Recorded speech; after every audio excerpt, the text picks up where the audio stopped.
The phone screen glowed in the darkness of my bedroom, casting shadows across walls that had grown too familiar with silence.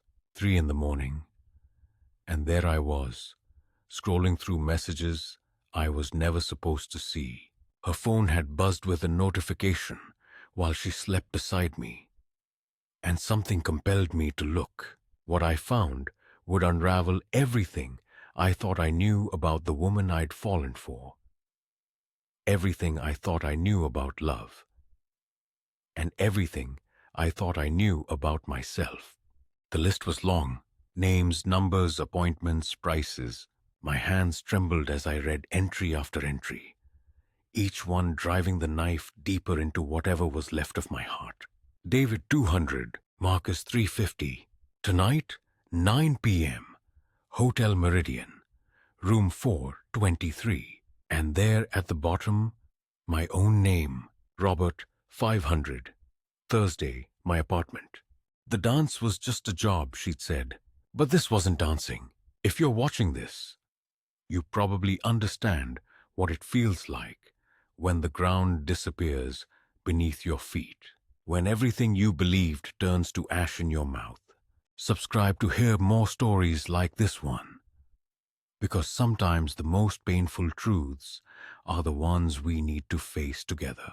My name is Robert Chen, and at 53, I thought I had life figured out. 25 years of marriage had ended 18 months earlier, when Sarah decided she needed to find herself with her yoga instructor in Costa Rica. The divorce papers were signed on a Tuesday in February, and by Wednesday, I was alone in a house that suddenly felt like a mausoleum of memories. The silence was deafening. Every morning, I'd wake up and reach for the warm body that wasn't there anymore, make coffee for two out of habit, then pour half of it down the sink. I was a successful software engineer in Seattle, had been for most of my adult life. Work became my sanctuary, the only place where problems had clear solutions and bugs could be fixed with the right lines of code. But at home, in the evenings, when the laptop closed and the last meeting ended, the emptiness would flood in like water through a broken dam. Friends meant well with their invitations to dinner parties, where I'd be the odd man out, sitting at tables set for couples, making small talk about mortgages and kids, while inside I felt like I was drowning.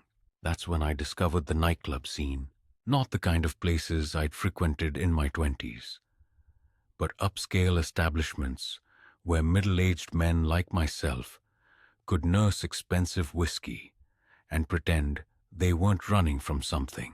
The Velvet Room was my regular haunt, a place where the music was just loud enough to drown out your thoughts, but not so loud you couldn't hold a conversation.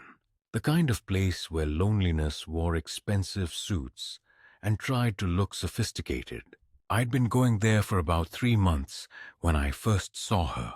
Luna, she said her name was, though I'd later learn that was just her stage name. She moved across that floor like water, finding its way downhill. Every step deliberate, every gesture poetry written in flesh and silk. She was Vietnamese, maybe 28 or 29, with long black hair that caught the stage lights and eyes that seemed to hold secrets from another lifetime. When she danced, it wasn't just performance, it was art, or at least that's what I told myself. The first time she approached my table, my mouth went dry. Up close, she was even more beautiful.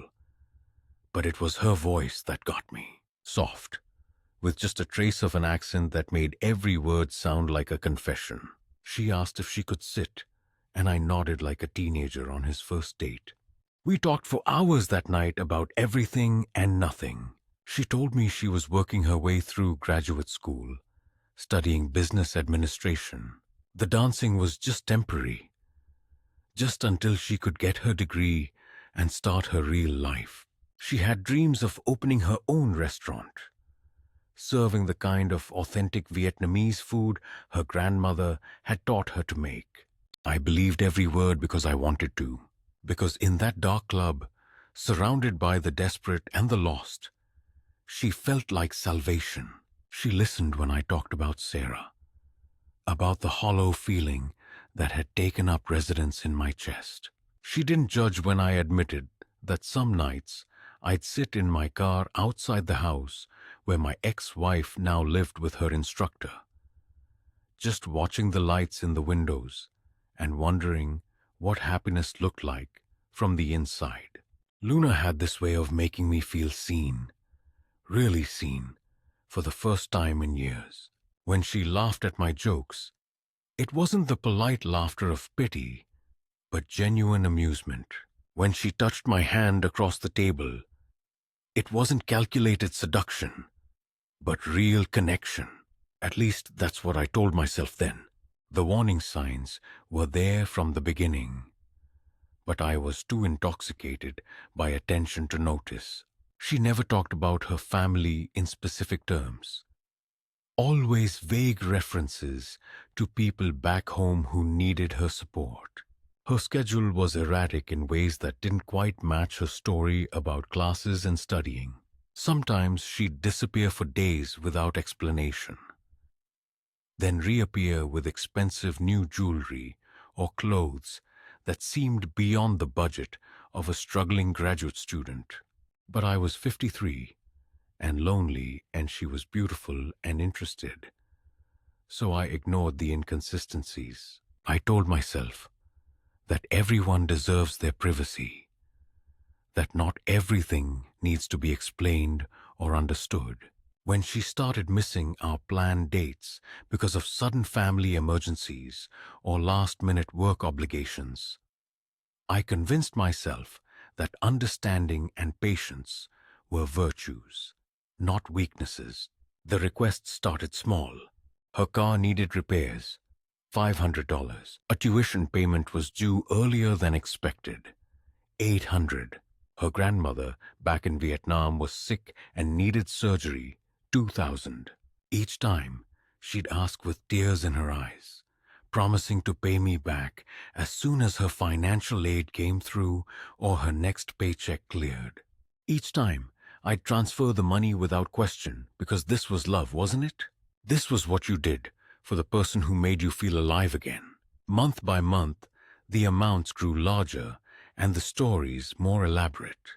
An immigration lawyer needed a retainer to help with her visa status, $3,000. She'd been robbed leaving work one night, $4,000 to replace what was taken. Her apartment building was being sold, and she needed first and last month's rent for a new place, $6,000.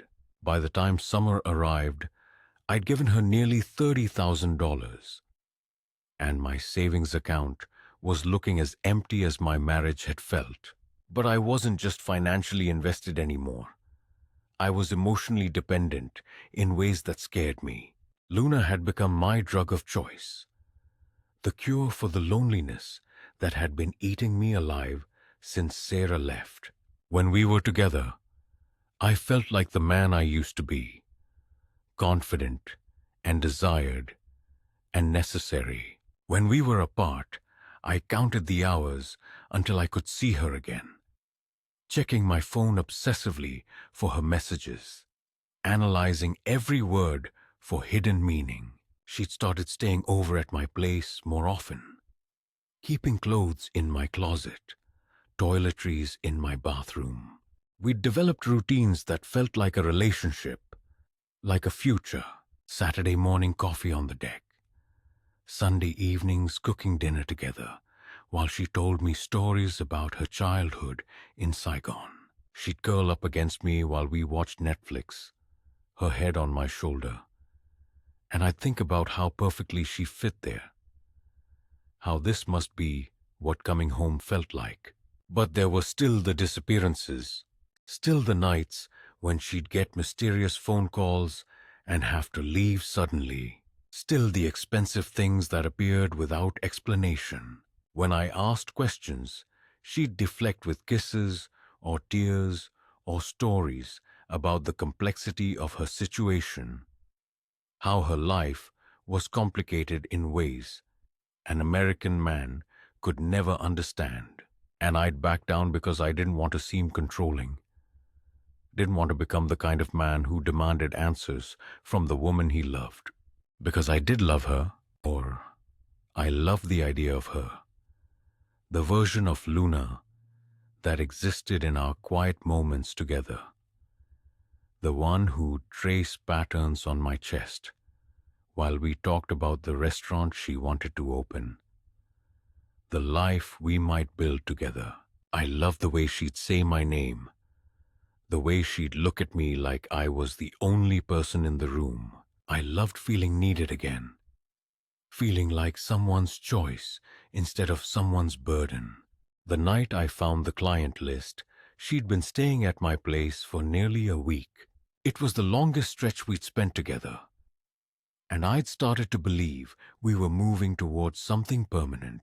We talked about her moving in officially, about me helping her with the down payment on the restaurant she dreamed of opening. I'd even looked at engagement rings online. Not because she'd pressured me, but because the idea of spending the rest of my life alone seemed unbearable now that I'd remembered what companionship felt like. She'd gotten a call around 11 that night, stepped into the bathroom to take it. I could hear her voice through the thin wall, speaking in rapid Vietnamese, her tone sharp and businesslike. When she came back to bed, she seemed agitated, distracted. I asked if everything was okay, and she said it was family drama, nothing I needed to worry about. She took 2 melatonin tablets and was asleep within minutes. But I lay awake listening to her breathe, trying to shake the feeling that something fundamental had shifted. Her phone had been buzzing intermittently throughout the night, lighting up the dark room with each notification. Around 3 a.m., curiosity finally overcame my respect for her privacy. I told myself I just wanted to silence it so we could both sleep. But when I picked it up, the screen was already unlocked from her last check. The messages were right there, impossible to ignore. Have you ever had your entire reality collapse in the span of 30 seconds? Have you ever felt your heart actually break? Not metaphorically, but physically, like something inside your chest was tearing apart. That's what happened when I scrolled through that list, when I saw my name listed alongside dozens of others, when I understood that everything I thought was love was actually just another transaction in a business I'd been too naive to recognize. The client list was meticulously organized: names, contact information, services provided, rates charged. Some entries went back months. Regular customers with standing appointments and detailed notes about preferences. David likes the girlfriend experience. Extra $200 for overnight stays. Marcus has foot fetish. Always requests the red heels. And there I was, Robert, listed as GFE client. 500 per visit. Good for multi-day bookings. Emotionally needy, but generous with extras. But knowing this, feeling the foundation of everything I'd built my new life on crumble beneath me, that was just the beginning. Because as I continued scrolling through her phone, I found conversations that made everything so much worse. Messages with other women, coordinating schedules, sharing client information, discussing rates and strategies for extracting maximum payment. A whole network of deception that I'd walked into with my eyes wide shut and my wallet wide open. There were photos too, pictures of me sleeping in my own bed, screenshots of my bank transfers, copies of my credit card statements that she'd somehow obtained. Evidence that I wasn't just a client, I was a mark, a carefully studied and systematically exploited source of income. Every intimate moment we'd shared had been documented, analyzed, monetized. The most devastating discovery was a conversation thread with someone named Jackie, where Luna described me in clinical terms. The sad divorced guy is good for at least another 20,000 before I need to start backing off. He's getting too attached, talking about moving in together and marriage. Might need to create an exit strategy soon. Maybe fake an emergency back home that requires me to disappear for a while. I've been betrayed before. Sarah's affair with the yoga instructor was devastating, but it was honest in its cruelty. This was different. This was a systematic dismantling of my ability to trust my own judgment, my own feelings, my own worth as a human being. Every kiss had been purchased. Every declaration of love had been part of the performance. Every moment of intimacy had been just another day at the office. I sat there in the dark, holding her phone, listening to her breathe peacefully beside me, and tried to figure out how to exist in a world where nothing was what it seemed. The woman I loved didn't exist. The relationship that had saved me from drowning in loneliness was just an elaborate con game. The future I'd been building in my mind was as fictional as the stories she told me about her grandmother's medical bills. I want to know your thoughts on this. Have you ever discovered that someone you trusted was living a double life? Have you or someone you know fallen victim to this kind of manipulation? Leave a comment below and share your story. Sometimes knowing we're not alone in our experiences is the first step toward healing. And don't forget to subscribe, because there's more to this story that will help you understand how these predators operate and how to protect yourself. The confrontation happened the next morning over coffee. I'd spent the remaining hours of darkness deciding how to handle the situation, running through scenarios in my head, trying to find a way to salvage something from the wreckage. Maybe there was an explanation. Maybe the client list was old, from before we met. Maybe she'd been trying to find a way out of that life and just hadn't figured out how to tell me. Maybe I was seeing patterns when none existed, connecting dots that didn't actually form a picture. But when I handed her phone back and asked about the messages I'd seen, her reaction told me everything I needed to know. No shock, no confusion, no innocent explanation. Just a moment of calculation while she decided which version of the truth would work best in this situation. She went with denial first, claiming I'd misunderstood what I'd read, that the messages were old, that she'd been trying to help a friend who was in trouble. When that didn't work, she shifted to anger. How dare I violate her privacy by reading her personal messages? Didn't I trust her? After everything we'd been through together, how could I think so little of her? She was good at this. I'll give her credit. She made me feel like the villain in our story. Like my perfectly reasonable questions were attacks on her character. But I'd seen my name in that list. I'd read the conversations where she discussed my emotional vulnerabilities, like they were weaknesses to be exploited. I'd seen the photos she'd taken of me without my knowledge. The evidence was too overwhelming for even the most skilled manipulator to explain away. So she moved to her final strategy: tears, apologies, and a version of the truth designed to minimize her culpability while maximizing my sympathy. Yes, she'd been working as an escort, but only occasionally, and only because her situation was so desperate. Yes, she'd accepted money from me under false pretenses, but she'd genuinely developed feelings for me over time.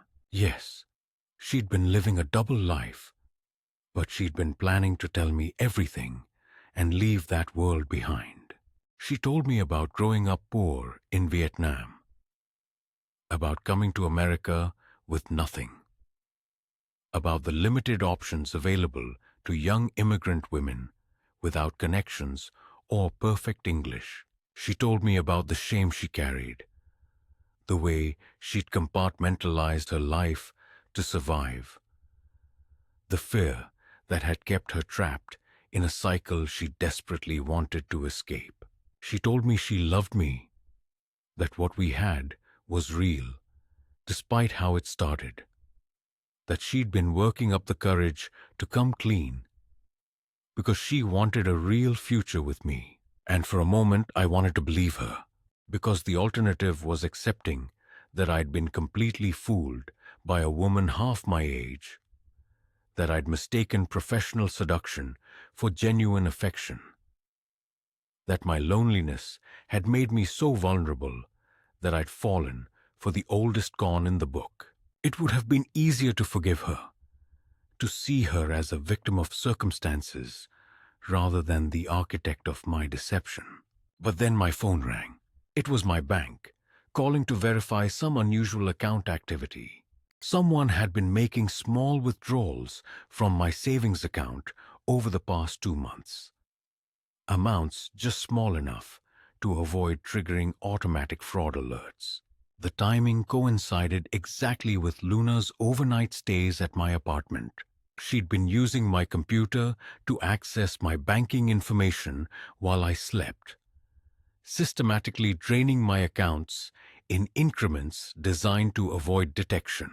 That phone call shattered whatever remained of my willingness to give her the benefit of the doubt. This wasn't a desperate woman trying to survive. This was a professional criminal who targeted me systematically and extracted everything she could before planning her exit. The tears on her face as I confronted her with this new information weren't tears of remorse. They were tears of frustration that she'd been caught before she could complete her mission. The conversation escalated quickly after that. She went from victim to predator in seconds, dropping the vulnerable act and revealing the calculating intelligence underneath. She reminded me that I'd willingly given her money, that I had no legal recourse for what I chose to spend on our relationship. She pointed out that a man my age pursuing a woman her age would look pathetic to anyone who examined our situation too closely. She suggested that involving law enforcement would only result in public humiliation for me and little consequence for her. But then she made a mistake. She threatened me, told me she had recordings of our intimate conversations, photos from our time together, enough personal information about my life and work to cause serious problems if I didn't cooperate with her version of events. She wanted $50,000 as a settlement, she called it, to ensure that our relationship ended quietly and amicably. She gave me 24 hours to transfer the money to an account she'd set up, or she'd begin sharing my personal information with my colleagues, my friends, my ex-wife. That's when I realized I wasn't dealing with a desperate graduate student who'd gotten in over her head. I was dealing with a professional extortionist who'd done this before and would do it again. Luna, if that was even her real name, was a predator who specialized in middle-aged divorced men with disposable income and emotional vulnerabilities. I was just her latest mark, and if I paid the $50,000, I'd only be buying myself time before she came back for more. I told her to leave my apartment immediately. I said I needed time to think about her offer, but that I wanted her gone while I made my decision. She gathered her things with the practiced efficiency of someone who'd made similar exits before, leaving behind only a faint trace of perfume and the business card of a lawyer. She recommended eye contact if I decided to be unreasonable about her proposal. That night, alone again in my apartment, but this time by choice rather than circumstance. I started planning my counterattack. I wasn't going to be another victim who paid quietly to make the problem go away. I was going to fight back, not just for my own sake, but for every other lonely, vulnerable man who might cross paths with Luna and her network of professional heartbreakers. I started by securing my finances, new bank accounts, new passwords, credit monitoring, fraud alerts on everything. Then I began documenting everything I could remember about our relationship, every lie she told, every inconsistency I'd ignored, every red flag I'd dismissed. I created a timeline of our interactions, cross-referenced with the information I'd found on her phone. A pattern emerged that was both clearer and more disturbing than I'd initially realized. I also started researching.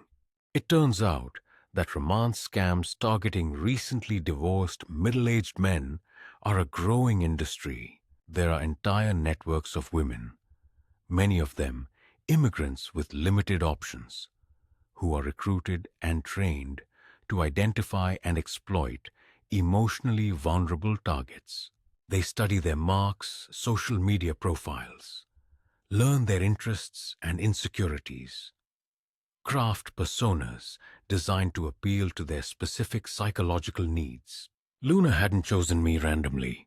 She'd selected me carefully, probably from my online presence, my frequent visits to the club, my obvious loneliness, and recent divorce. Everything about our relationship, from that first conversation to her decision about when to reveal her need for financial assistance, had been planned and executed with military precision. The 24-hour deadline came and went without any transfer from me. Luna called that evening, her voice cold and businesslike. Nothing like the warm, accented tones that had once made me feel special. She reminded me of the consequences of not cooperating, described in detail the embarrassment and professional damage she could cause me. But I'd spent the day preparing for this conversation. I told her about the evidence I'd gathered, the documentation I'd created, the contacts I'd made with other victims through online forums dedicated to romance scam awareness. I'd found 3 other men in the Seattle area who'd had experiences remarkably similar to mine with women who fit Luna's description. I'd also contacted a lawyer who specialized in fraud cases and a private investigator who'd helped other scam victims recover some of their losses. More importantly, I'd reported her to the authorities. Immigration fraud, wire fraud, extortion, identity theft. The list of charges was long and serious. The photos and recordings she claimed to have would only serve as additional evidence of her criminal activities if she chose to use them. Her threat to embarrass me publicly would only draw more attention to her illegal activities. The silence on the other end of the line stretched for nearly a minute before she hung up. I never heard from Luna again directly, though the private investigator later told me that she'd left Seattle within 48 hours of our last conversation. Probably moved on to another city, another identity, another group of vulnerable men who thought they'd found love in a hopeless place. The financial damage was significant. Between the direct payments I'd made to her and the money she'd stolen from my accounts, I lost almost $40,000. My lawyer managed to recover about $10,000 through insurance claims and bank reimbursements, but the rest was gone forever. The emotional damage was harder to quantify, but much more expensive to repair. I spent the next 6 months in therapy, working through the shame and self-recrimination that had settled in my chest like a physical weight. It wasn't just about the money or even the deception. It was about confronting the fact that my desperation for connection had made me complicit in my own victimization. I'd ignored obvious warning signs, dismissed my own instincts, and convinced myself that wishful thinking was the same as reality. The therapist, a woman named Dr. Martinez, who specialized in helping victims of fraud and manipulation, helped me understand that shame was a weapon my victimizer had used against me. The embarrassment I felt about being fooled, the fear of looking pathetic to others, the desire to handle the situation privately rather than seek help, these were all psychological tools that enabled predators like Luna to operate with impunity. She taught me that healing meant accepting responsibility for my vulnerability without accepting blame for someone else's criminal behavior. Yes, I'd been lonely and desperate and easy to manipulate. But Luna had still chosen to exploit those vulnerabilities rather than show basic human decency. My needs had been normal and understandable. Her response to those needs had been calculated and predatory. The process of rebuilding my life was slow and often frustrating.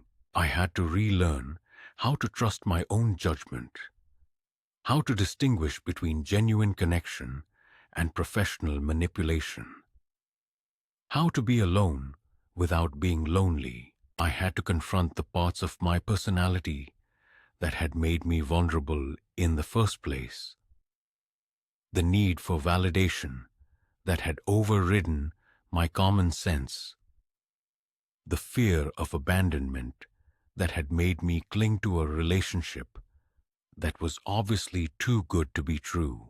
But healing also brought unexpected gifts. Working through my experience with Luna forced me to examine my marriage to Sarah with new eyes.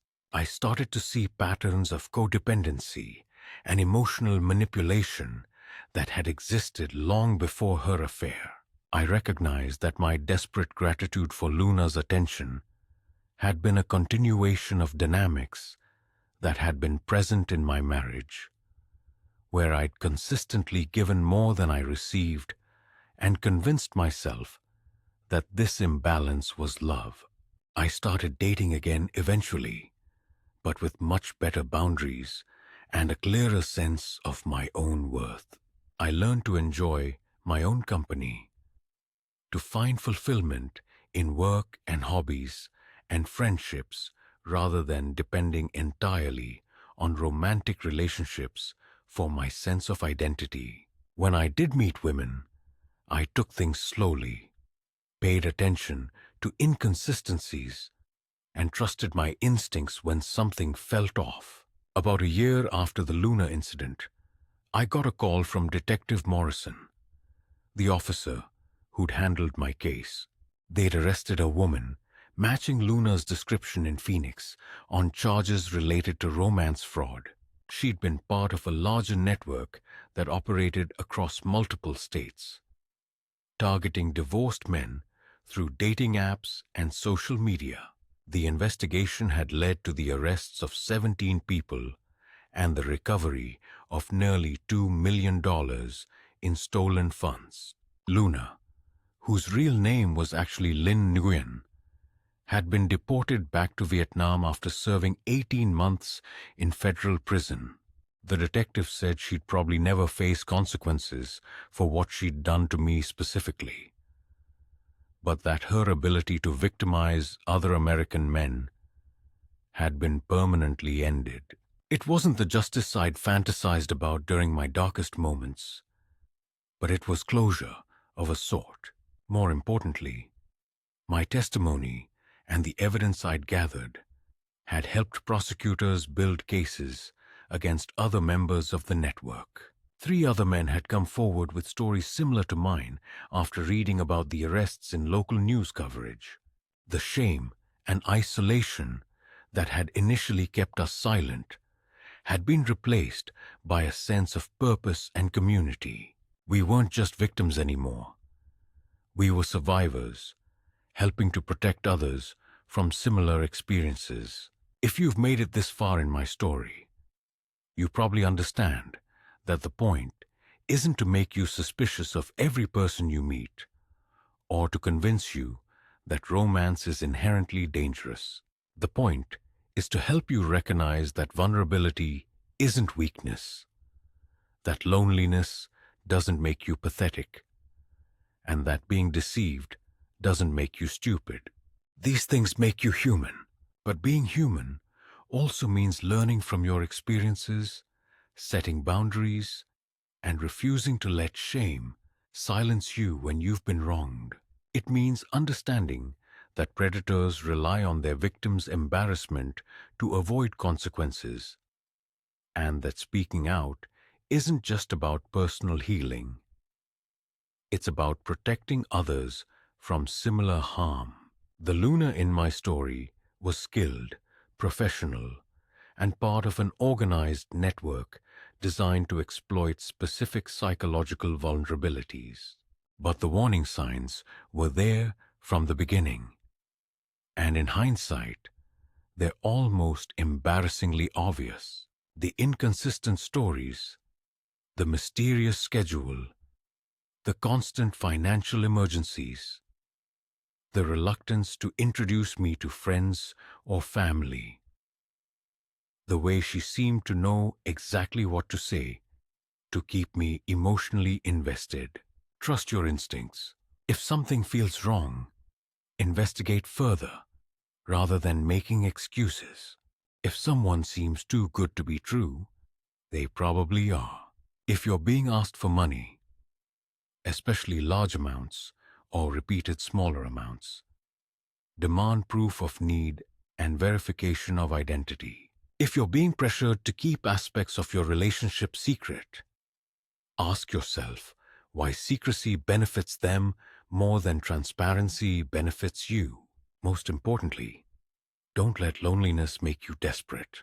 I understand the pain of coming home to silence, of sleeping alone after decades of partnership, of feeling like you're invisible in a world full of couples and families. But that pain doesn't justify accepting treatment that undermines your dignity or exploits your resources. You deserve genuine connection, real affection, honest communication.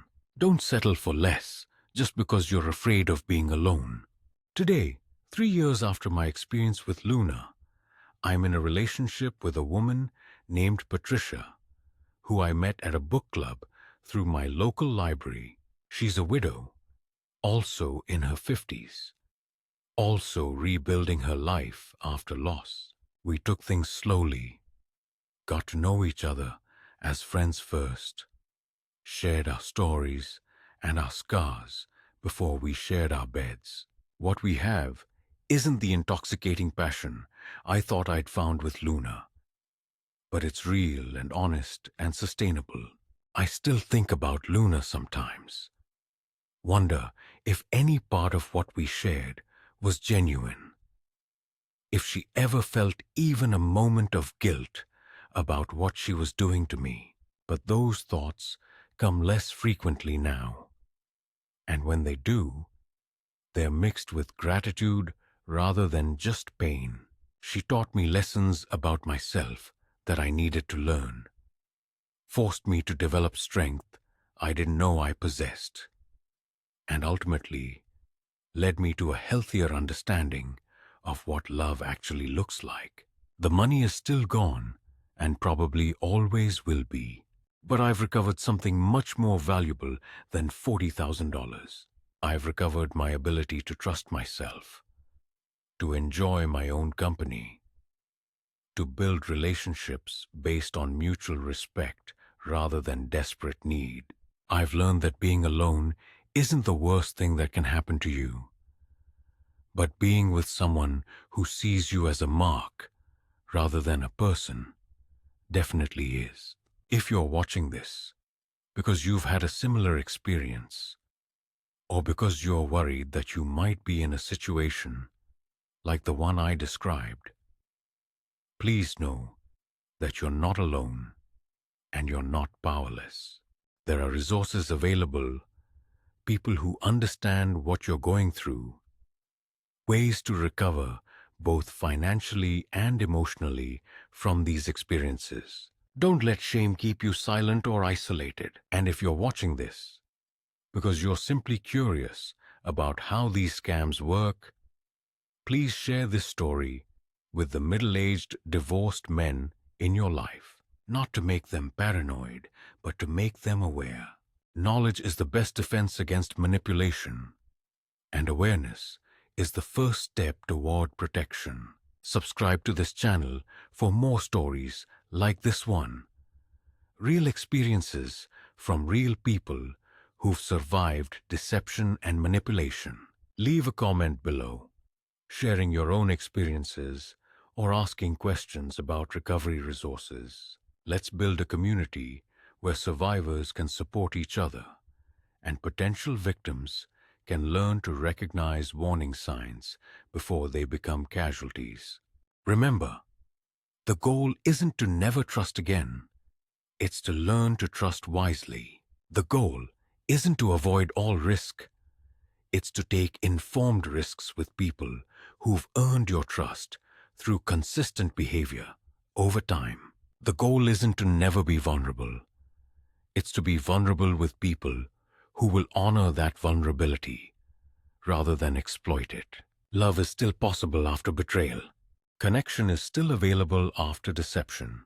Happiness is still achievable after heartbreak. But all of these things require healing first, boundaries second, and the kind of self-awareness that only comes from honestly examining our own contributions to our own suffering. It's painful work, but it's the only work that leads to genuine recovery and sustainable relationships.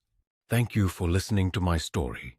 Thank you for caring enough about your own safety and the safety of others to spend your time learning about these experiences. And thank you for helping to break the silence that allows predators to operate with impunity. Every person who shares their story, every person who listens without judgment, every person who offers support to survivors is helping to create a world where vulnerability is met with compassion rather than exploitation.